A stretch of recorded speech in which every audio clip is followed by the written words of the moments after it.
Bismillahirrahmanirrahim. Assalamualaikum warahmatullahi wabarakatuh. Alhamdulillahirrabbilalamin. Wassalatu wassalamu ala rasulillah wa ala alihi wa sahbihi wa mawalah, amma ba'du. Sahabat beriman yang dirahmati Allah, Alhamdulillah kita bertemu lagi di channel ini.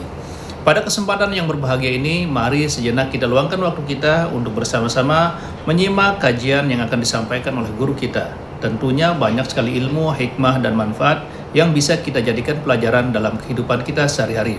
Penasaran siapa beliau? Mari kita simak bersama. Selamat mendengarkan.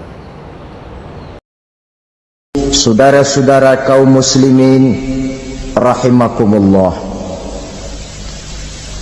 kita menyaksikan peristiwa-peristiwa yang memilukan dan memalukan. PHK terjadi di mana-mana, pengangguran meningkat, harga-harga membumbung tinggi, daya beli rakyat semakin lemah. Sementara di bidang politik, kejadian-kejadian memberikan indikasi bahwa persatuan dan kesatuan kita sebagai bangsa dewasa ini tengah berada dalam ujian yang berat. Pada jumpa kita kali ini, tanpa bermaksud untuk mencari kambing hitam dari bencana yang kita hadapi, saya ingin menyampaikan sebuah hadis yang diriwayatkan oleh Imam At-Tabarani dari Ibnu Abbas bahwa Rasulullah sallallahu alaihi wasallam bersabda, "Khamsun bi khamsin." Ada 5 perkara yang dapat menimbulkan 5 macam bencana. Mari kita renungi hadis ini satu demi satu sebagai bahan introspeksi buat kita semua dalam menghadapi bencana yang tengah berlaku sekarang ini. Yang pertama, manaqasa qaumul ahda illa sullita alaihim aduwwuhum. Apabila suatu kaum sudah mengingkari janjinya, maka mereka pun akan dikuasai oleh musuh-musuh mereka. Sederhana saja nampak kalimat dalam hadis ini. Apabila orang sudah mengingkari janji, mereka akan dikuasai oleh musuh-musuh mereka sendiri. Dan musuh kita yang paling utama saat ini adalah kemiskinan dan kebodohan. Kenapa itu terjadi? Karena kita mengingkari janji kita sendiri. Di saat awal-awal berdirinya Orde Baru, kita pernah berjanji untuk melaksanakan Pancasila dan Undang-Undang Dasar 45 secara murni dan konsekuen. Kita berjanji bahwa kita akan menegakkan pemerintah yang bersih dan berwibawa. Itu semua pada permulaannya. Waktu demi waktu berjalan, kita lupa dengan janji yang kita ucapkan itu. Ketuhanan yang Maha Esa kita ucapkan, tapi kesetanan yang luar biasa yang kita lakukan. Kemanusiaan yang adil dan beradab yang kita dengungkan, tetapi kemanusiaan zalim dan biadab yang kita praktekkan. Sederhana saja saudara, hampir setiap pejabat pada posisi-posisi kunci, di awal-awal ia memangku jabatan itu, biasanya ia mengucapkan sumpah dengan lafaz demi Allah bahwa dalam melaksanakan jabatan ini saya tidak akan menerima hadiah atau pemberian dalam bentuk apapun. Itu pada permulaannya. Lama-lama rupanya hadiah itu asik juga, mulai diterima. Lama-lama dirasa kurang, mulai menagih. Dan akhirnya terjadilah praktek yang disebut suap menyuap, semir menyemir, dan lain sebagainya. Kalau ini sudah menjadi kenyataan, bagaimana kita mau menegakkan pemerintah yang bersih dan berwibawa? Undang-Undang Dasar 45 menyatakan bahwa bumi, air, dan seluruh kekayaan negara dikelola oleh negara bagi sebesar-besar kemakmuran rakyat. Yang terjadi adalah bahwa kita merasa mewakili rakyat untuk menikmati harta dan kekayaan negara, sehingga rakyat banyak tidak bisa ikut menikmatinya. Menumpuklah harta itu sehingga terjadilah pepatah, gunung ditimbun, sumur digali. Yang kaya semakin kaya, yang miskin semakin terpuruk. Kita ingkar dengan janji yang kita ucapkan di awal-awal kita bergerak. Kita ingkar dengan janji pada saat kita mengatakannya dengan menyebut nama Allah, dengan mempertaruhkan nama Tuhan, sehingga pada akhirnya jabatan pun mengalami tender. Sudah menjadi rahasia umum, orang mau jadi lurah mesti mengeluarkan uang, mau jadi camat mesti mengeluarkan uang, mau jadi wali kota, bupati, bahkan gubernur, itu ada pasarannya. Secara logika, kalau orang memperoleh satu jabatan karena banyak mengeluarkan uang, tentu pada saat ia mengeluarkan uang, ia sudah punya pemikiran, modal pasti pulang, modal pasti kembali. Kalau orang memperoleh suatu jabatan karena banyak mengeluarkan uang, maka langkah pertama yang dia lakukan setelah memangku jabatan itu ialah bagaimana uang bisa kembali, bagaimana modal bisa pulang. Kalau modal sudah pulang, pikiran berikutnya bagaimana supaya dapat untung. Lalu kapan mau bekerja untuk kepentingan rakyat, itu nomor 18. Kemudian kalau ada proyek-proyek besar, pertanyaannya ialah bukan apakah proyek ini bermanfaat bagi rakyat, apakah proyek ini layak untuk diteruskan, tetapi yang jadi pertanyaan paling utama ialah bagian saya berapa duit dari proyek ini. Kita bisa lihat proyek, mega proyek lahan 1 juta hektar di Kalimantan Tengah, triliunan rupiah, dan proyek itu gagal. SD Impres bulan ini diresmikan, bulan depan retak. Jembatan-jembatan bulan ini gunting pita, bulan depan runtuh. Kita ingkar dengan janji. Kita berkata kita bekerja untuk kepentingan rakyat, tapi kita tidak pernah mengenal rakyat itu. Apabila suatu kaum sudah mulai mengingkari janji, maka mereka akan dikuasai oleh musuh-musuh mereka. Akibatnya tersusunlah barisan-barisan sakit hati yang makin lama makin menjadi bola salju, menggelinding membesar, dan kemudian terjadilah hal-hal yang tidak kita inginkan lagi. Apabila suatu kaum sudah mengingkari janji, maka mereka akan dikuasai oleh musuh-musuh mereka. Ini penyebab bencana yang pertama. Kita tidak konsekuen. Tadinya kita dengan lantang teriak-teriak berantas korupsi, ganyang korupsi, pada waktu kita belum mendapat kesempatan. Setelah kita naik punya kesempatan, rupanya korupsi enak juga dirasa. Terjadi pergeseran nilai, orang luntur, kehilangan idealisme awal. Lalu untuk menghibur diri, menutup kesalahan, kita gunakanlah pepatah bahwa tidak ada gading yang tak retak, bahwa kita harus mikul dur mendem jero. Itu semua cuma sebagai dalih agar kesalahan kita tidak dibicarakan orang lain. Padahal kita sendiri yang mengingkari janji. Kita yang keluar dari komitmen awal kita. Kita berjanji melaksanakan Pancasila dan Undang-Undang Dasar 45 dengan murni dan konsekuen. Kita berjanji untuk menegakkan pemerintah yang bersih dan berwibawa. Namun dalam kenyataannya itu tidak kita laksanakan dengan sebagaimana mestinya. Kita bergeser, kita mengalami proses degradasi, peluncuran nilai, dan akhirnya terbentuklah barisan-barisan sakit hati yang semakin lama semakin membesar itu. Kita harus introspeksi. Memang kalau zaman sedang susah, biasanya kambing hitam laris, tukang kompor gentayangan. Itu dari dulu selalu mencari kambing hitam. Karena itu kita tidak bicara orang, kita tidak bicara siapa yang salah, kita bicara sistem, dan sistem itu bisa mengena siapa saja. Kalau orang sudah mulai mengingkari janji, bergeser dari komitmen awal, itu sudah mulai ia mengalami proses peluncuran, proses degradasi. Ini penyebab yang pertama. Kita tidak lagi konsekuen. Bahwa Bumi, air, sumber daya alam adalah milik negara, dikuasai oleh negara, digunakan bagi sebesar-besar kemakmuran rakyat. Ternyata rakyat yang makmur itu tidak merupakan gambaran yang menyeluruh dari rakyat kita. Undang-undang dasar kita menganut ekonomi kekeluargaan, tapi yang kita praktekkan adalah ekonomi keluarga. Kalau bukan keluarga nggak dapat proyek.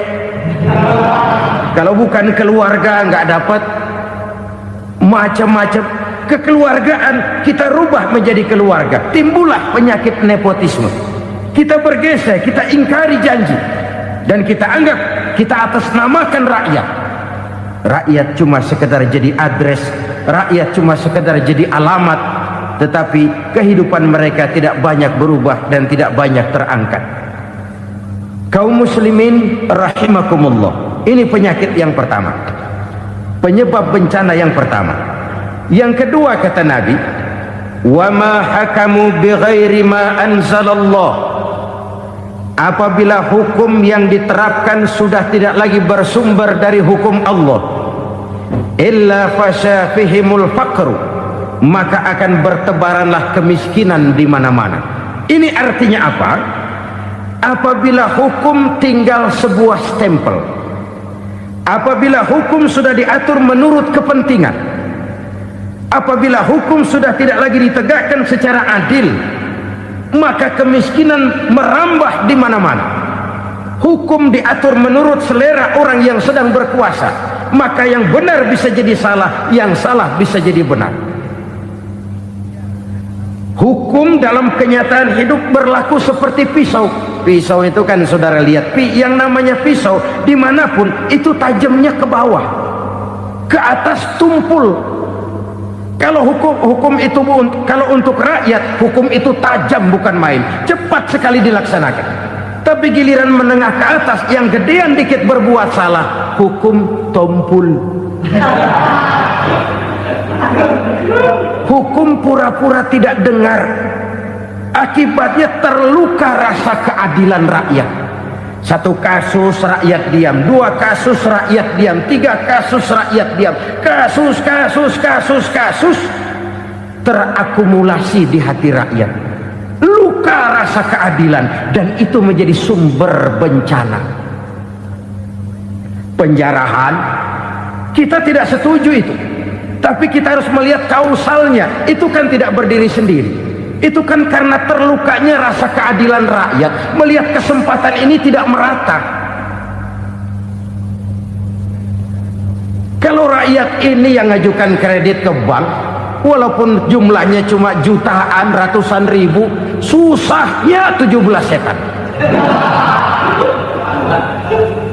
Tapi ada orang-orang tertentu yang agunannya palsu, jaminannya palsu, bawa kata belece, bukan cuma miliaran, triliunan kredit bisa keluar. Terluka rasa keadilan, hilangnya kesempatan. Rakyat cuma dapat kesempitan, jarang dapat kesempatan. Dari lukanya rasa keadilan ini, memang ya entah lipstick, entah basa-basi, dibentuklah tim ini, dibentuklah badan pengawas ini, dibentuklah tim ini. Kalau membentur tahu, hancur tahu. Tapi kalau tim yang dibentuk membentur karang, bukan karangnya yang hancur biasanya, timnya yang bubar.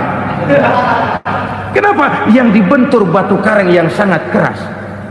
Kita main-main dengan hukum, kita tidak konsekuen dengan hukum, luka rasa keadilan, dan itu terakumulasi. Edi Tamsil, rakyat tahu, terakumulasi, menguap begitu saja. Kasus-kasus lain rakyat tahu, menguap begitu saja. Ketidakadilan terakumulasi, mengendap di hati rakyat, menunggu ledakan. Pada saat sumbu meledak, rakyat tidak bisa dibendung lagi. Oke, kita tidak setuju dengan penjarahan, tapi jangan melihat itu sebagai peristiwa yang berdiri sendiri. Kenapa itu terjadi? Kausalnya kenapa? Oke, kita tidak setuju memang, tapi yang dijarah oleh rakyat kan memang cuma untuk perut. Yang dijarahkan beras, yang dijarahkan televisi, yang dijarahkan kulkas yang masih bisa dihitung, yang memang real untuk kebutuhan rakyat. Penjara-penjara berdasi kepala botak yang menguras uang rakyat habis-habisan, enak saja melenggang dalam kehidupan ini. Makin terluka rasa keadilan rakyat. Apabila hukum yang diterapkan sudah menyimpang dari keadilan yang diajarkan Allah, fasyafihimul fakru, bertebaranlah kemiskinan. Aneh, memalukan, memilukan. Sebuah negara agraris yang katanya pulaunya hijau royo-royo, gemari palau jenawi toto tentem kertora harjo, yang tahun 93 pernah mendapat penghargaan dari FAO, Badan Pangan Sedunia, sebagai negara yang berhasil dalam swasembada pangan. Sekarang ini kita terpaksa betul beli beras dari Vietnam, beli beras ke Kamboja, beli kedelai dari Kamboja. Kenapa? Lahan sawah kita habis ditanami pabrik. Teknologi kita, teknologi loncatan yang non applied, tidak terpakai oleh kita.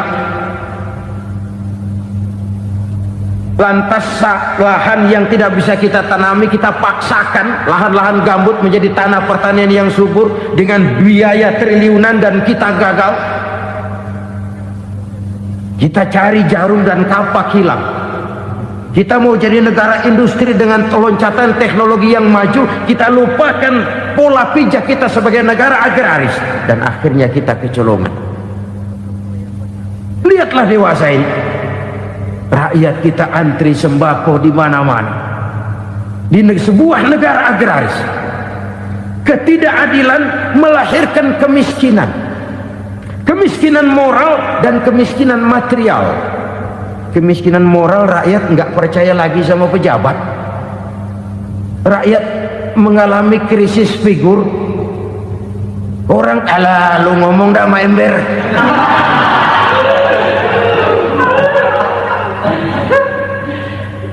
Penataran yang menghabiskan biaya miliaran itu melahirkan pejabat-pejabat korup.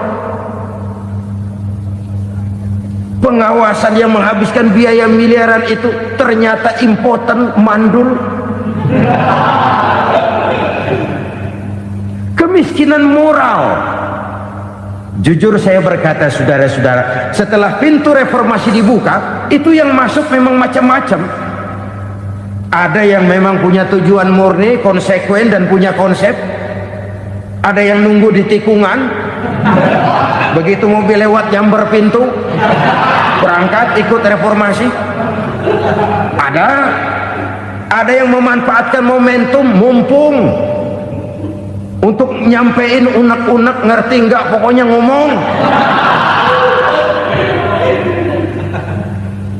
Sehingga keadaan semakin rancu, kebingungan semakin menjadi-jadi, masalah yang paling urgen tidak terselesaikan. Sekarang ini orang berpikir mendingan jadi pala ular daripada jadi buntut macan. Buntut macan memang hebat macan, tapi kalau buntutnya cuma ugel-ugel di belakang buat apa? Mendingan jadi pala ular, kecil juga nyaplok.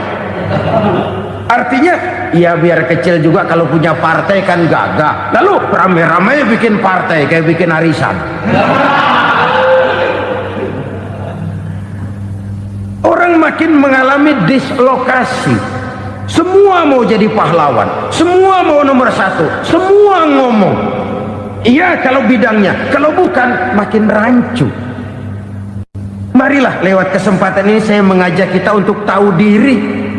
Biarkan politisi ngomong politik, biarkan ekonom menata ekonomi, biarkan praktisi bicara soal hukum, biarkan rakyat munajat, istighfar, mohon pertolongan Allah. Tahu diri kita. Kalau memang ayam, kukuruyuk aja dah. Kalau memang kucing, ayo ngeong. Kalau kambing, silahkan ngembe. Udah tahu ayam, ngeong bunyinya. Suaranya palas, orang nggak ngerti, bingung, makin menjadi-jadi. Ibarat kesebelasan sepak bola bangsa kita sekarang ini, rame-rame mau bikin gol, kiper ikut nyerang sekarang. memilukan dan bahkan memalukan. Wa ma hakamu bighairi ma anzalallah illa fasha fihimul fakru. Kalau hukum yang diterapkan sudah menyimpang dari keadilan yang diajarkan Allah, bertebaranlah kemiskinan di mana-mana. Coba sekarang ini yang punya duit bingung, apalagi yang kagak punya duit. Yang pengusaha gede ngeluh, apalagi yang pengusaha pas-pasan. Yang kagak punya beras, yang punya beras saja masih bingung, apalagi yang nggak punya beras. Ini sudah demikian merata. Dulu kita kagum mendengar konglomerat kelas buadah, kelas-kelas yang seakan-akan cuma ada dalam khayalan mereka, punya kekayaan miliaran dolar, triliunan. Sudahlah, seolah-olah nggak terjangkau sama kita. Weh, ternyata yang gede-gede itu juga gede utangnya. Dan rontok satu demi satu. Ternyata rakyat selama ini cuma dialamatkan, cuma dijadikan address. Rakyat yang tidak banyak ngerti persoalan ini harus menanggung hidup ini begini berat, harus menanggung beban hidup ini begini tinggi, daya beli semakin lemah, semakin terpuruk dan terpuruk, sedang keadaan belum juga banyak berubah. Yang hutang sama luar negeri itu kan bukan rakyat kecil, Ciano. Yang banyak nyimpen dolar juga kan Ciano. Rakyat kecil bocah kampung mah jangankan nyimpen dolar, ngelihat juga tumben. Kemana kita mesti bercermin? Sekali lagi saya mengatakan, maaf, kita tidak bermaksud mencari kambing hitam. Karena itu kita tidak bicara orang, kita bicara sistem, kita bicara keadaan. Beginilah yang dikatakan Nabi, penyebab timbulnya bencana, hukum yang ditegakkan tidak lagi berorientasi kepada keadilan, tapi berorientasi kepada kepentingan. Akhirnya bentuk hukum seperti pisau, tajam ke bawah, tumpul ke atas. Hukum cuma buat rakyat kecil, tetapi kelompok menengah ke atas kadang-kadang kebal dari perlakuan hukum. Maka bertebaranlah kemiskinan. Iya, kemiskinan moral berupa lukanya rasa keadilan. Kalau rasa keadilan terluka, orang kan nunggu kesempatan, saudara. Iya, dia nggak bisa ngomong, iya, dia nggak sanggup action, iya, dia nggak bisa tunjuk rasa, tapi hatinya kan, kapan ada kesempatan, kapan ada waktu, tunggu. Hatinya mesti begitu. Sehingga begitu ada kesempatan, terjadilah hal-hal yang tidak terhindarkan. Dan itu ekses, bukan reformasi. Jangan seperti sebuah dialog saya dengan seorang abang beca. Saya bertanya, bang, iya, abang tahu nggak reformasi? Tahu. Ustadz, apa? Pembakaran. Terus penjarahan, lalu perkosaan. Itu reformasi. Itu yang saya lihat. Nah, itu yang dia lihat. Saya tentu tidak menyalahkan abang beca kita, karena memang itu yang dia lihat dan sejauh itu wawasannya. Tapi ini indikasi bahwa banyak rakyat kita yang belum bisa menggunakan kebebasan secara bertanggung jawab. Padahal kebebasan tanpa tanggung jawab tirani. Sebuah contoh gampang-gampangan.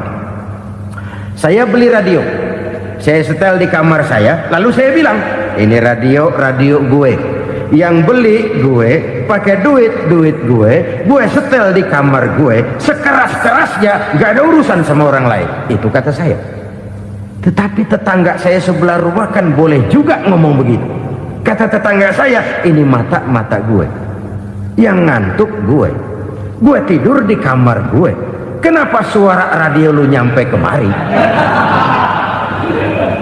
Artinya apa ini?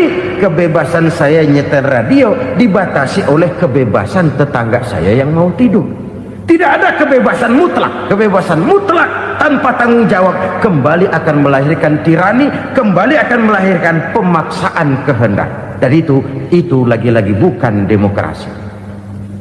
Saudara-saudara kaum muslimin rahimakumullah, ini penyakit yang kedua, lukanya rasa keadilan, terutama di kalangan rakyat kecil. Itu mengendap menjadi akumulasi dan menunggu giliran kapan bisa dimuntahkan. Dengan kata lain, rakyatnya udah banyak banget makan yang perutnya jadi enak, nyelam, kapan nunggu muntahnya. Udah begini banyak akumulasi yang mereka pendam di perut ini, sehingga ketika terjadi kesempatan itu sudah tidak terkendalikan lagi, kita out of control. Saya tidak mentolerir sikap-sikap kekerasan, bahkan saya lebih cenderung bahwa kalau di rumah kita banyak tikusnya saja racuni, jangan rumah dibakar. Bahwa ada korupsi, iya, ada kolusi, memang ada nepotisme, tentu, tetapi tikusnya saja racuni, jangan rumah dibakar. Masa mau ngusir tikus bakar rumah? Tikusnya lari, tikusnya selamat, rumahnya ewes-ewes.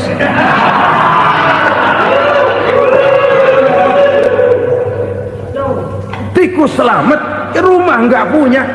Masalah nggak terselesaikan dengan sebagaimana yang kita harapkan. Kita sepakat ini negara hukum, dan di hadapan hukum semua manusia itu sama. Itu prinsip yang diajarkan Allah. Al-musawat bainan nas fi takalifil ahkam. Semua manusia sama dalam berhadapan dengan hukum Allah Subhanahu wa ta'ala. Kalau hukum sudah pandang bulu, itu jelas yang enak yang banyak bulunya. Siapa yang banyak bulunya? Monyet. Kalau hukum pandang bulu, monyet keenakan. Saudara-saudara kaum muslimin rahimakumullah, introspeksi. Mari kita bercermin bagaimana perjalanan hukum selama ini. Kalau introspeksi ini kita temukan, lalu ada upaya untuk memperbaiki diri. Jangan menggunakan tak ada gading yang tak retak, mikul duwur mendem jero untuk menutup-nutupi kesalahan orang. Padahal kesalahan itu sedemikian besar. Padahal rakyat kita tiap hari antri sembako. Ada yang sehari sekali makan, ada yang makan sudah bercampur tiwul, ada yang nasi sudah dicampur pisang, balik jadi orok lagi. Macam-macam upaya rakyat untuk menangsal perut ini. Lalu rakyat ditenang-tenangkan, lebih baik puasa Senin Kemis sambil menghadapi krisis ekonomi. Kenapa rakyat yang disuruh puasa? Kenapa bukan pejabatnya yang puasa lebih dulu untuk kemakmuran rakyat? Kalau rakyat yang memang perutnya udah gepeng disuruh puasa, makin krempeng perutnya. Masya Allah, sangat luar biasa kajian yang sudah disampaikan oleh guru kita. Sahabat beriman yang dirahmati Allah, tetaplah di channel ini karena kajian ini belum selesai dan masih banyak lagi hal-hal menarik yang akan disampaikan oleh beliau. Tetaplah di channel ini dan mari kita lanjutkan kembali. Selamat mendengarkan. Artinya pejabat harus punya sense of politik. Ya, tidak, puasa itu kan tidak cuma Senin Kemis saja puasa itu. Puasa perasaan, puasa menghargai perasaan yang sedang kondisi yang sedang dihadapi oleh rakyat. Bagaimana rakyat yang tengah antri sembako melihat pejabatnya lewat dengan mobil yang harganya sampai 1 miliar. Oh, inilah pemimpin saya. Luka lagi rasa keadilannya. Kita tidak tenggang rasa. Puasa dalam artian itu pun akan menolong menegakkan semangat kebersamaan, membentuk semangat kebersamaan. Saudara-saudara kaum muslimin rahimakumullah, penyebab bencana yang ketiga dikatakan oleh baginda Nabi, wala dhaharat fihimul fahishatu illa fasha fihimul maut. Apabila kekejian telah merajalela, maka maut bertebaran di mana-mana. Kita renungi butir kalimat dalam hadis ini. Apabila kekejian telah merajalela, maut bertebaran di mana-mana. Begitu murah arti sebuah kehidupan. Penjarahan untuk hal-hal yang kecil tapi sampai mengorbankan nyawa. Apabila kekejian sudah terjadi di mana-mana, maut pun bertebaran. Maut dalam arti berpisah ruh dengan jasad, tapi juga maut dalam arti orang bisa mati karirnya, orang bisa mati usahanya, orang bisa mati kesempatannya karena perbuatan-perbuatan keji yang selama ini tidak terbendung. Lahirlah teori mafia. Siapa yang kuat dia yang berkuasa, siapa yang lemah dia menjadi mangsa. Proyek-proyek besar yang menang tender itu ya dari itu ke itu saja. Yang pengusaha-pengusaha tidak punya koleksi, koneksi, tidak bisa bayar komisi, dapat proyek tetelan. Ada dagingnya, dikit namanya juga tetelan. Dagingnya sudah habis disantap oleh meja. Sekian puluh meja dilalui, sekian puluh amplop dikeluarkan. Sehingga yang akhirnya ya tinggal tetelan itu tadi. Maka kualitas pekerjaan pun sudah bukan lagi jadi masalah. Demikianlah mafia-mafia ini bermunculan di mana-mana. Di pengadilan terkenallah mafia pengadilan. Hukum bisa dibeli, hukum bisa dipesan menurut kebutuhan sponsor.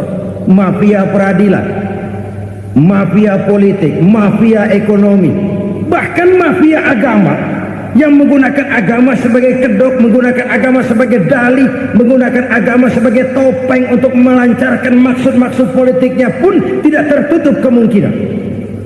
Apabila kekejian telah merajalela, maut bertebaran di mana-mana. Korupsi, kolusi, nepotisme itu bagian dari kekejian. Kita selama ini kalau mendengar maksiat, itu yang terbayang cuma judi, mabuk, zina. Iya, itu maksiat. Tapi korupsi, kolusi, nepotisme itu juga maksiat dalam bentuk lain. Kalau ini sudah bertebaran, maka maut terjadi di mana-mana. Jangan bayangkan cuma mati orangnya, itu sih kewajiban. Yang menyakitkan itu orangnya masih hidup tapi dibikin mati, karirnya mati. Kenapa? Karena yang diperlukan bukan cuma orang pinter tapi orang taat. Biar pinter, kalau nggak taat minggir. Biar bodoh, kalau taat bisa nyenangin atasan, bisa nyemur. Kumaha juragan wae ayo nama. Itu yang kadang-kadang dapat penghargaan. Tidak ada prestasi kerja kecuali bikin senang orang di atas. Kita lihat di desa-desa jalan rusak. Kalau ada berita pejabat anak mau turun, jalan rata sekali. Sampai tanah dari mana aja dikeruk buat ngeratain tuh jalan. Pejabat pulang legok lagi jalanan. Katanya kita kerja buat rakyat, nyatanya kita cuma melayani atasnya. Kenapa? Terjadi lingkaran setan. Seperti kata lagu Dul Sumbang itu. Mahasiswa takut sama dosen, dosen takut sama dekan, dekan takut sama rektor, rektor takut sama menteri, menteri takut sama presiden, presiden takut sama mahasiswa. Muter balik lagi, lingkaran setan, lingkaran setan. Saudara-saudara kaum muslimin rahimakumullah, kekejian yang merajalela, praktek-praktek mafia yang tertuang dalam kehidupan sehari-hari menyebabkan orang mati karirnya, jasad masih hidup, karir mati, itu menyakitkan. Mati bisnisnya. Rakyat kecil pernah senang ketika cengkeh booming, harganya bagus, rakyat banyak yang pergi haji. Lalu mau ditata, lahir tata niaga cengkeh, malah amburadul. Harga cengkeh jatuh, petani cengkeh kecil menjerit. Siapa yang untung? Segelintir orang. Masihkah kita pakai atas nama rakyat untuk kepentingan nasional, padahal yang nyanyi cuma segelintir orang? Masihkah kita mau bohongi rakyat ini dengan mobil nasional tapi bikinan Korea? Masihkah kita mau bermain verbalisme, bermain kata? Ini sebuah masa lalu yang tidak perlu terulang lagi untuk masa-masa yang akan datang. Kekejian merajalela, orang mati karier, bisa mati usaha, mati bisnis. Usahanya maju, dirangkul, hancur. Usahanya maju, dipukul, hancur, tenggelam. Bahkan yang memilukan dan memalukan badan-badan usaha milik negara itu dikebiri sedemikian rupa sehingga tidak menghasilkan hal-hal yang bermanfaat buat negara. Saudara-saudara kaum muslimin rahimakumullah, kalau nafsu yang sudah mengatur itu semua, maka kekejian pun merajalela. Orang sudah pakai teori mafia, yang kuat dia yang menang, yang kuat dia yang berkuasa, yang lemah silakan minggir di sudut-sudut kehidupan. Kalau kekejian seperti ini merajalela, maut bertebaran di mana-mana. Banyak orang mati kariernya, banyak orang mati usahanya, banyak orang mati imajinasinya. Sekarang ini dalam dunia seni yang banyak karyawan seni, bukan seniman. Seniman itu kan dilahirkan, lain seniman, lain karyawan seni. Sekarang yang banyak karyawan seni, bukan seniman. Mati karier, mati imajinasi, mati improvisasi, sehingga kehidupan persis sinetron. Sinetron itu yang kita lihat rumah mewah, yang kita lihat rumah bagus. Gak pernah kita lihat di sinetron kita ini rakyat antri sembako. Kita dijejali hal-hal yang indah, yang wah, yang membuat kita tenggelam dalam gaya hidup instan, tenggelam dalam gaya hidup wah. Kita lupa dengan realitas keseharian di tengah-tengah masyarakat kita. Lahirlah kelompok-kelompok selebritis, dibesarkan oleh berbagai media. Selebritis pilek aja masuk koran, pilek.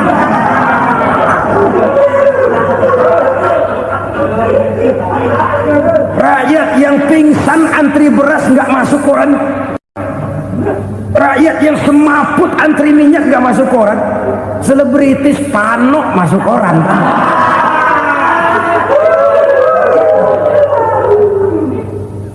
Kita besarkan hal-hal kecil, kita kecilkan hal-hal besar.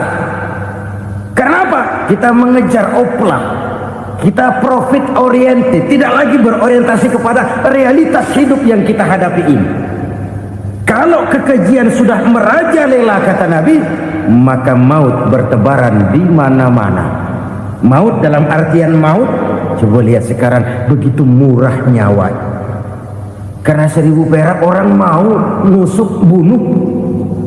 Karena beras seliter orang khilaf. Begitu murah kehidupan. Tapi kekejian dalam bentuk korupsi, kolusi, nepotisme, kekejian dalam bentuk itu mematikan karier, mematikan bisnis, mematikan imajinasi, mematikan kreativitas. Itu juga maut dalam bentuk lain akibat kekejaman lain. Ini penyebab yang ketiga. Yang keempat, penyebab bencana menurut baginda Rasul, wala tukhfiful mikyala illa muni'un nabat. Apabila timbangan sudah dicurangi, maka tercegahlah tumbuh-tumbuhan. Apabila timbangan sudah mulai curang, maka terjadilah musim paceklik. Apabila bisnis sudah bergaya mafia tadi itu, kecurangan-kecurangan terjadi, tender di balik pintu. Yang dimenangkan cuma kelompok-kelompok yang bisa memberikan presentasi yang besar. Muni'un nabat, terjadilah paceklik. Paceklik, panen gagal, wereng ya wereng, kemarau panjang, it's okay, air sulit, iya, tetapi kan semua itu ada yang ngatur. Kemarau ada yang ngatur, belalang itu ada yang ngatur, air itu juga ada yang ngatur. Yang ngatur itu yang serba maha. Kalau ia murka melihat kecurangan timbangan, Allah itu kalau murka kan gampang saja, tinggal komandoin balang, lang, hancurin tuh sawah. Konvoy belalang, konvoy. Allah tinggal ngutik angin El Nino, mampir lo ke Indonesia. Hujan nggak turun-turun, kemarau panjang. Jadi kalau musim kemarau kan namanya anginnya El Nino. Kalau musim hujan anginnya namanya La Nina. Cakep namanya, kejem orangnya. Saudara lihat Cina sekarang sedang kena La Nina, banjir besar, ribuan orang meninggal. Dia mah ribuan mati kagak berasa, rakyatnya miliaran. Bangladesh lagi ngalami La Nina, India lagi ngalami La Nina. Angin, hujan, kemarau, belalang itu kan ada yang ngendaliin. Kuncinya bukan di belalangnya, kuncinya bukan di peredaran matahari berputar, kuncinya di atas yang mengatur semua itu. Kalau timbangan sudah mulai curang, pengusaha sudah nggak mau jujur, apa nggak bikin perut jadi mual. Begitu rakyat antri sembako pingsan nggak dapat beras, sementara beras ditumpuk-tumpuk sampai membusuk. Kemana hati nuraninya? Kemana akal pikirannya? Kemana mereka yang berbuat atas nama rakyat tapi melihat rakyat susah tidak tergerak hatinya? Apabila timbangan sudah mulai dicurangi, bisnis sudah mulai melenceng, maka terjadilah paceklik. Sebuah negara yang berhasil dalam swasembada pangan, lalu sekarang menjadi negara yang rakyatnya antri untuk memperoleh kebutuhan pangan. Saudara-saudara kaum muslimin rahimakumullah, ini intinya adalah kecurangan. Kalau kecurangan sudah terjadi di mana-mana, dan ini milik siapa saja, bukan soal tempat, bukan soal jabatan, soal manusianya, SDM-nya. Kecurangan tidak cuma terjadi di kantor, di masjid bisa terjadi kecurangan. Korupsi tidak hanya bisa terjadi di kantor, di madrasah bisa ada korupsi. Faktor manusianya, ini soal SDM. Kecurangan yang besar tentu besar lagi kerugiannya. Kecurangan yang kecil, kecurangan sehari-hari, pedagang-pedagang kecil ngurangi timbangan, barang yang buruk dikatakan baik, yang baik dikatakan buruk, itu merugikan perorangan. Kecurangan yang besar merugikan bangsa dalam bentuk total, dalam bentuk seutuhnya. Nah, kecurangan-kecurangan seperti ini rakyat kan lihat, rakyat kan tahu, dan itu kembali terakumulasi di sini, pegel. Dan jangan lupa, rakyat yang nggak ngomong itu, rakyat yang nggak bersuara itu, batinnya menjerit, jeritannya menggoncang aras, dan itu didengar Allah. Yadullah fauqal jamaah, kata Nabi, tangan Tuhan di atas orang banyak. Jeritan hati rakyat menggoncang aras. Rakyat yang terlalu banyak dizolim, rakyat yang terlalu banyak dirugikan, ya rakyat yang terlalu banyak di atas namakan, menjerit batinnya, menggoncang aras, dan Allah bisa menggerakkan apa saja untuk membuat satu situasi. Allah bisa menggerakkan apa saja untuk membuat satu situasi. Saudara-saudara kaum muslimin rahimakumullah, ini faktor yang ketiga, timbulnya kecurangan. Faktor yang keempat maksud saya. Yang kelima, penyebab timbulnya bencana menurut baginda Nabi, wala muni'uz zakat wala muni'uz zakat illa hubbisa anhumul qatr apabila zakat enggan dibayar, maka tercegahlah qatrun. Qatrun ini kalau bahasa kita sembako. Maka tercegahlah kebutuhan-kebutuhan yang kita perlukan. Ini kita tidak meragukan bahwa yang kita tuju adalah masyarakat yang adil dalam kemakmuran dan makmur dalam keadilan. Nah, antara kemakmuran dan keadilan ini memang sering tidak bisa berjalan seiring. Pada saat kemakmuran kita kejar, ekonomi kita pacu, ada nilai-nilai keadilan yang tertinggal. Pada saat nilai keadilan kita tegakkan benar-benar, ada unsur-unsur kemakmuran yang terabaikan. Oke, kita bisa mengatakan kasus. Oke, kita bisa mengatakan itu sebagian kecil. Tapi kalau sebagian kecil, lama-lama kan jadi sebagian besar. Oke, kita mengejar kemakmuran. Pertanyaannya, kemakmuran untuk siapa? Oke, kita berikan kelompok tertentu kue yang besar dengan harapan nanti dia bagiin kuenya kepada yang kecil-kecil. Tapi kenyataan mereka yang dapat kue besar akhirnya malah lupa diri dan lupa daratan. Mau makin besar, malah memeras yang kecil-kecil ini. Sekarang kan yang kecil modali yang besar. Ramai-ramai buka bank, ternyata kamuflase. Uang banknya untuk kredit perusahaannya sendiri, nasabahnya rakyat kecil. Artinya apa? Rakyat kecil disuruh modalin orang yang udah gede. Ini kan sumber geledek urusan.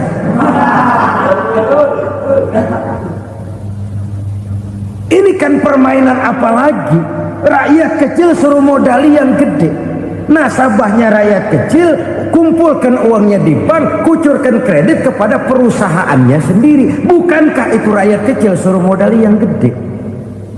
Sudah begitu kejamkah kita untuk meraih keuntungan dengan mengorbankan orang kecil ini?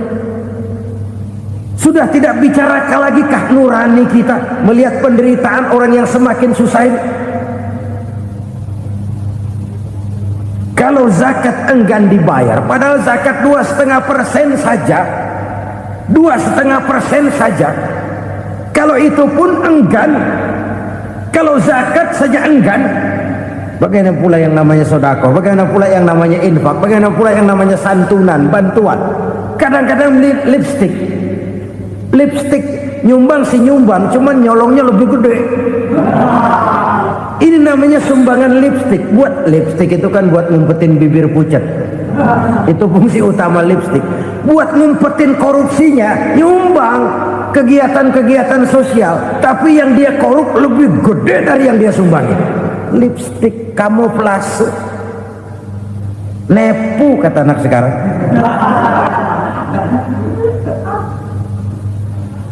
Saudara-saudara kaum muslimin rahimakumullah, demikian berat kewajiban zakat ini sampai di zaman Sayyidina Abu Bakar pernah keluar komando perangi orang yang enggan membayar zakat. Perangi, karena fungsi zakat adalah menjembatani antara si kaya dengan si miskin. Bahwa ada kemiskinan itu Qur'ani. Allah menyatakan, aku melebihkan rezeki sebagian kamu dari yang lain. Ini kan kesenjangan. Allah melebihkan rezeki sebagian kamu dari yang lain. Ada itu, tetapi itu berjalan secara nature.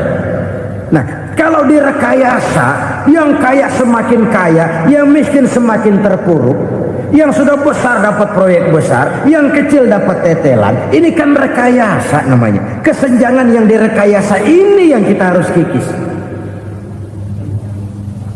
Nah, fungsi zakat menjembatani dari sisi sosial. Dari sisi pribadi, Nabi berpesan, zakku amwalakum biz zakat.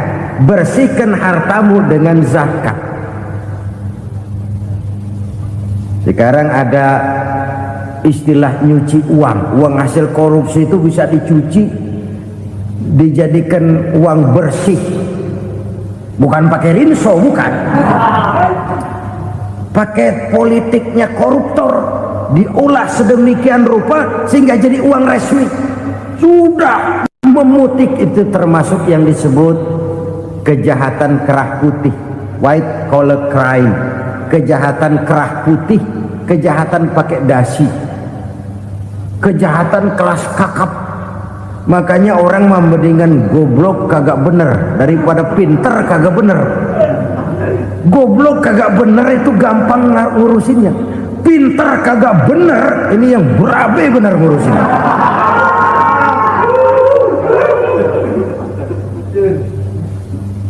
Kita bukan cuma perlu orang pinter kok di zaman sekarang, kita perlu orang-orang bener yang punya komitmen, yang sesuai kata dan perbuatan, yang bisa merasakan apa yang dirasakan oleh rakyat, yang punya sense of politik yang tinggi, yang peka, yang penuh keterbukaan, yang punya wawasan dan pandangan jauh ke depan. Dari sisi pribadi, zakat itu membersihkan harta kita. Ya, dia tercampur dengan yang subuhat, dia bahkan mungkin tercampur dengan sedikit-sedikit yang haram. Itu zakku amwalakum bizzakat, bersihkan hartamu dengan zakat itu. Pada sisi sosial ia menjembatani, pada sisi pribadi ia membersihkan harta kita.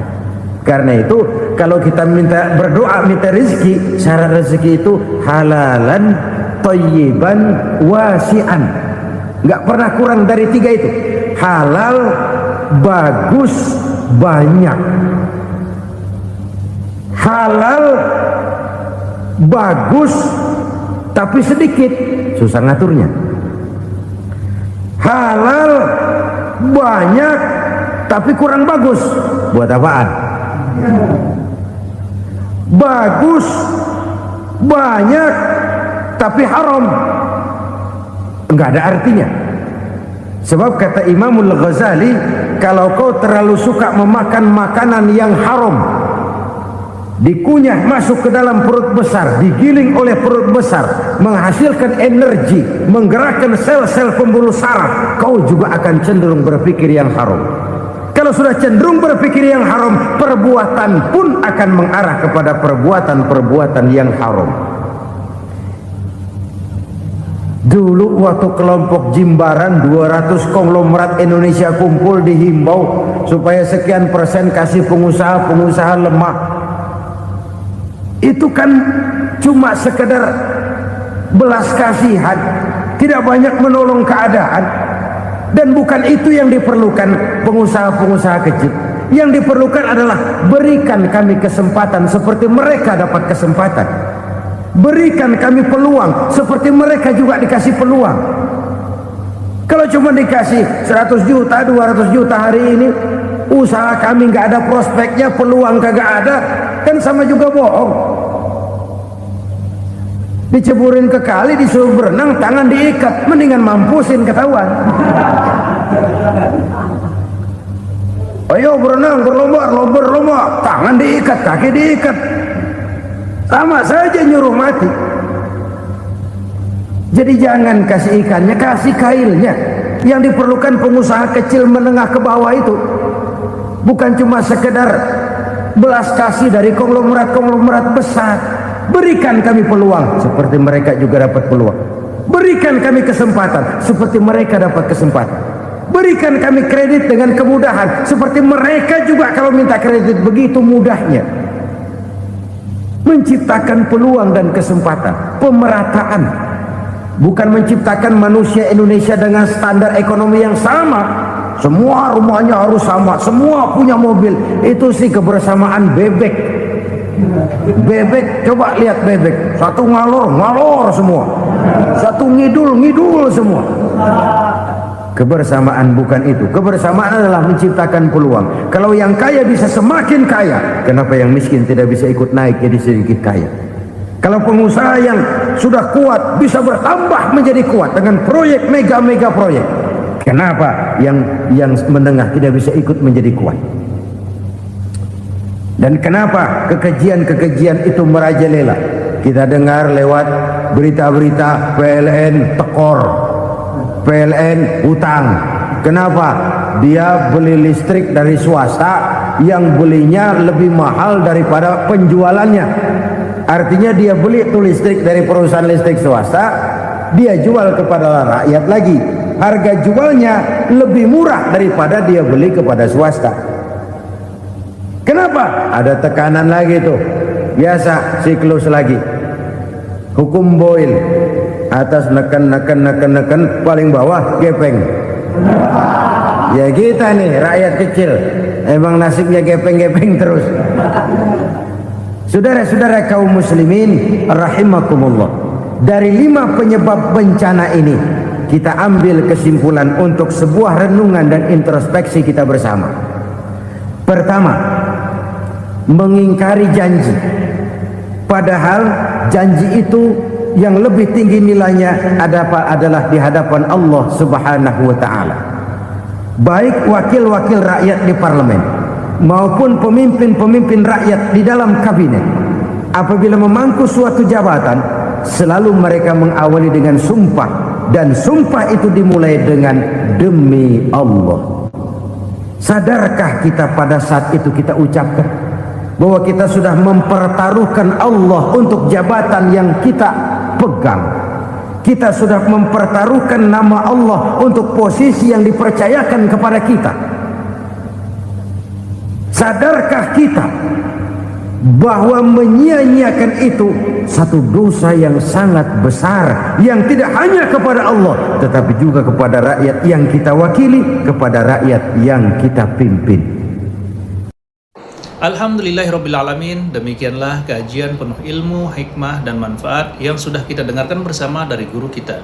Semoga kajian yang beliau sampaikan kepada kita semua menjadi ilmu yang bermanfaat dalam kehidupan kita sehari-hari, dan semoga kita semua bisa istiqomah dalam mengamalkannya. Amin ya rabbal alamin. Demikian yang dapat saya bagikan, kurang lebihnya mohon maaf. Sampai bertemu lagi di kajian berikutnya.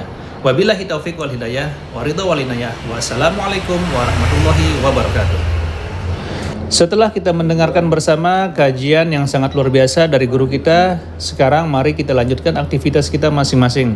Semoga kajian yang beliau sampaikan kepada kita semua menjadi ilmu yang bermanfaat dalam kehidupan kita sehari-hari, dan semoga kita semua bisa istiqomah dalam mengamalkannya. Amin ya rabbal alamin. Buat sahabat semua, saya ucapkan selamat beraktivitas dan sukses selalu. Sampai bertemu lagi di video berikutnya. Wassalamualaikum warahmatullahi wabarakatuh.